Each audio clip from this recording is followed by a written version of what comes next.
infinite plane society. Why am I going against the Mandela effect? Why am I going against the Mandela effect? The Mandela effect is a cult of believers in something seemingly miraculous. Miraculous. Miraculous. To every other victim of the mind war. If anyone has the moral high ground here, it is the auto-hoaxers who have stepped back from the obligatory cycle of rapid-fire belief of story after story. Non-believers, in other words, have the moral high ground. We've reserved judgment. We're not being goaded and prodded. So I will continue to foment a culture of non-belief here as we continue to fine-tune our arguments and make the distinction known between what we're doing and what Trutherville is doing. Call out Trutherville. So this is what I'm doing for anyone who's wondering, like, why am I doing this? Why am I going against the Mandela effect? People misremembering something can add to the credibility of it. It's a thought disorder. It's a thought disorder. False memory syndrome. This is a Pinguinati production.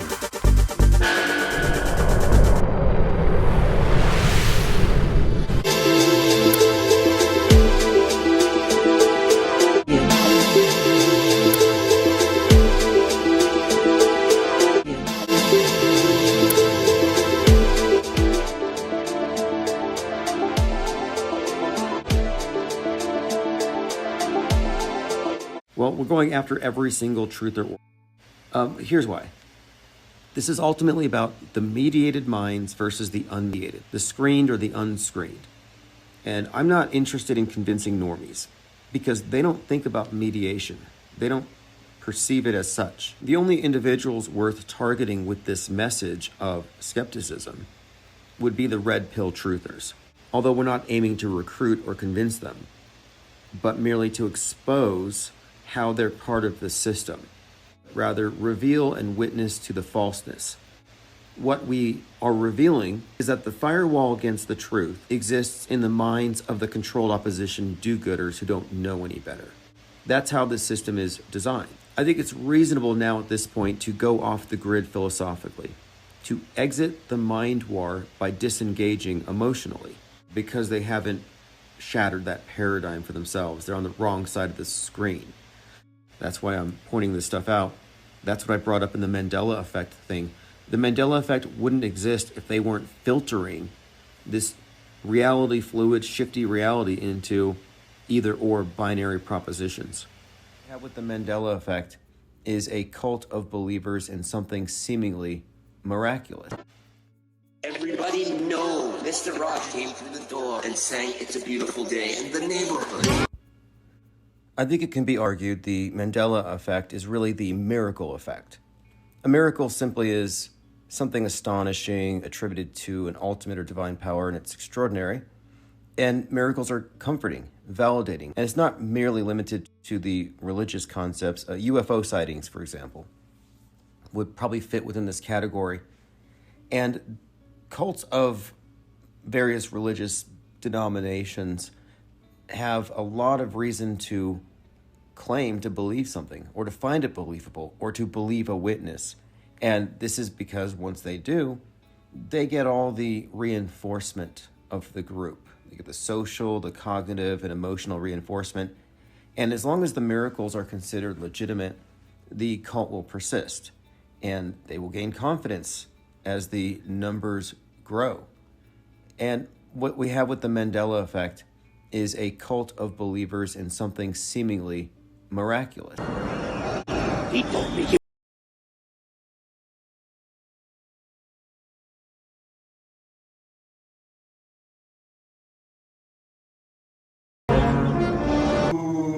I am your father. Good. The way you wrote the review was written. So you have a choice to make. Either I am lying to you deliberately for some crazy reason, and I'm completely making up this story, or that line changed since 1983 when I looked at it on the VHS tape. So you either I'm lying or I'm not, right? I mean, it really comes down to Do you believe me as a witness telling you this happened? A human person saying to another human person, I know this sounds weird, but this happened. That thing changed. One of the things that typifies Mandela effect pushers is their framing of the questions in such a way that they can't be wrong. So in his framing of the question, it is either I'm lying or reality shifted. Well, Occam's razor would state that it's more likely that human error could explain a misspelling rather than asserting that every single dictionary in the world changed and the spelling of the word itself changed retroactively. That's a rather tall claim. But to frame it as either I'm lying or reality shifted is very typical of how the Mandela effect is set up. It's the interrogator's bias and their framing of the question where there is no third option.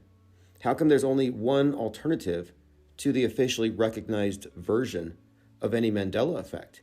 There's not 3 or 4 or 5 versions. But if we are talking about reality shifts, it would not be simply constrained to a binary. Well, the binary is easy to control. Either he's a liar or reality shifted. And if you're his friend and a subscriber and you don't want to call him a liar, okay, reality shifted. If you accept his framing, which I don't, I would add on to it the third possibility that you're wrong. And many people have a hard time admitting when they are wrong. From these envelopes that they sent to people's houses. You know what I'm saying? It was like the sweepstake. They would send it in the mail. You would sign it up. And if you won it through like 2 billion odds or something like that, if you won those odds, Ed McMahon would show up at your house with a big ass check, right?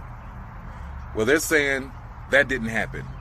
They're saying we are subjects of the Mandela effect, and Ed McMahon did not go around with checks for millions of dollars. Oh, I would do that sometime. I did it with Dick Clark, and I did it for a while together. With publishers. Publishers? Never mention publishers around here? Are you crazy? Don't ever say that word, Dick, ever. Where can you win $1 million? American Family. $2 million? American Family. $10 million. Only from American Family. 3 grand prizes, folks. You may already be the winner of $1 million, $2 million, even $10 million. I will personally start awarding these giant prizes just 3 months from now. So watch your mail for the envelope with my picture. $10 million. All for you. Ed McMahon never went around with the prize patrol for Publishers Clearinghouse. That never happened. He was with American Family Publishing. This alone should automatically discredit the Mandela effect, as this is their largest claim. And there are reasons why people continue to believe it, and it's mainly because of pop culture references to a very common public misconception. I mean, it should be asked, why are misheard or misremembered song lyrics not categorized as reality shifts? Why is there only a small group of these things that are approved? And it's because this is a highly subjective take on popular misconceptions. And the Ed McMahon working for Publishers Clearinghouse has been debunked again and again. And the best they can do, that is the believers in the Mandela effect, is to say this was a recent update. That reality had some kind of a refresh and all the new material was just downloaded. In other words, an ad hoc explanation made up on the fly because they don't want to admit that they have been incorrect this entire time. Because it's not real. So. Now, you also written books about too. Yes, my autobiography, Timmy's in the Well, which that phrase everybody's heard. Well, Timmy never did fall in a well. I fell off cliffs into, abandoned mines, even quicksand once, but never in a well, and we have not a clue where that came from, but everybody knows it. Like Beam Me Up, Scotty. He never said it. Never said it, and Humphrey Bogart never said play it again, Sam. Oh, really? In Casablanca. Everybody says it, never happened. So. The well. Anybody claiming to remember it is lying, And even if they don't think they're lying, ask them, if Timmy fell down the well, how did they get him out? Or did they leave him there? Did they use a crane? Did they use a rope? There would be a more complete memory of an episode.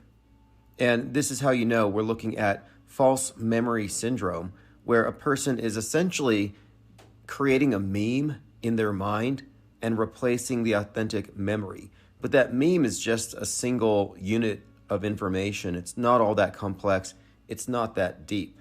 Otherwise, a lot of Mandela-affected people would have gone to Hollywood with their Shazam script, where Sinbad is a genie, because they all seem to remember it and they recall it being a great movie, but none of them have the script.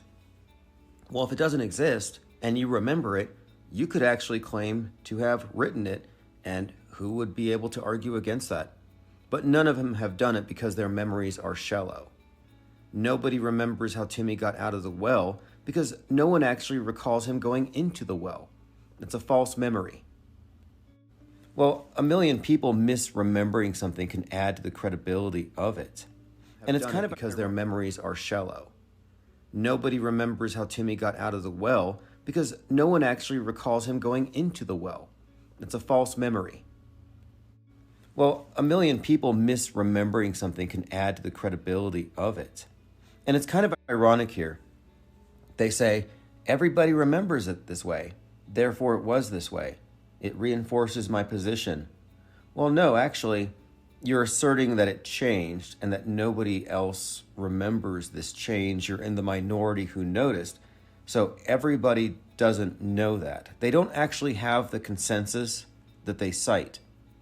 But moreover, many of their claims are based on a presupposition that they are perfect eyewitnesses. But it is well understood that eyewitness identification is flawed. That there are very well-established reasons why people will give answers that veer away from the truth, and a lot of it can be the interrogator bias.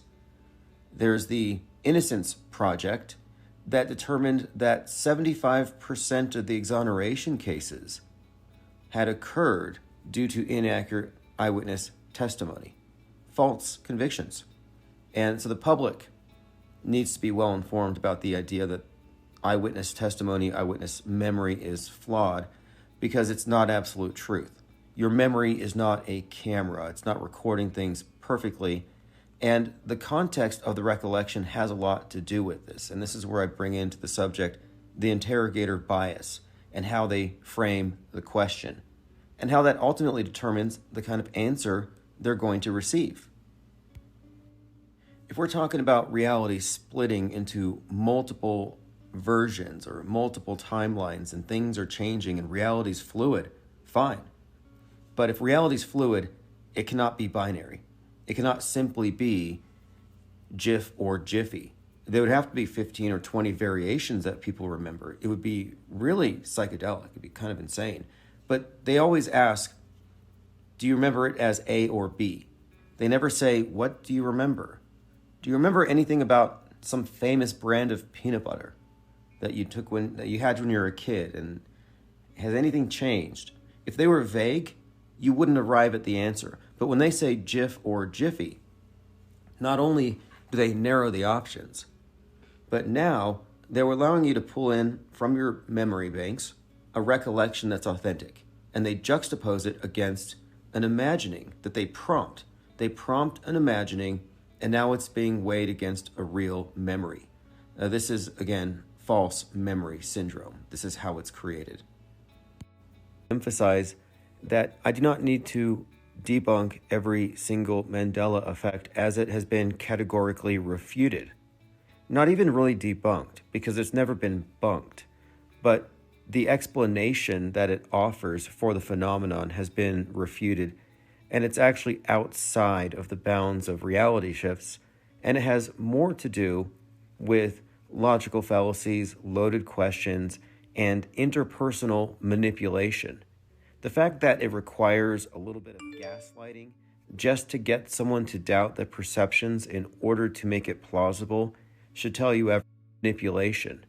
The fact that it requires a little bit of gaslighting just to get someone to doubt the perceptions in order to make it plausible should tell you everything. This is not a move in the direction of truth. It's, if anything, a self-reinforcing echo chamber of delusionists. And as time goes on, as they continue to maintain this, it's going to become increasingly difficult to pull them out of it. And that's because beliefs, and Mark Twain pointed this out. He said it's easier to fool a man than convince him he's been fooled. But specifically, beliefs tend to be attached to some kind of emotion, or in the case of a cult, they're now attached to a belonging in a collective, being part of a higher purpose. So it's not easy to extricate people from any kind of manipulation that involves their emotions and belonging in a group where they have every incentive to be wrong in the eyes of the world. So I'm not here trying to take that away from them. I just want to properly categorize the Mandela effect as a subset of the paranormal, something of a new age-ism, but it's not authentic, and it's based on a misperception. So it's not even a spiritual movement. If anything, it's a thought disorder. But it's interesting nonetheless, and it's useful to study these things because everything we see about the Mandela effect is used in the mass media when it comes to framing our realities in order to get us to go along with a narrow set of options. I ate the Fruit Loops. I seen that movie with Tom Cruise. Please don't take these precious memories from my heart. Ed McMahon, go ahead and leave the gaslight on. Ed McMahon, go ahead and leave the gaslight on. Ed McMahon, go ahead and leave the gaslight on.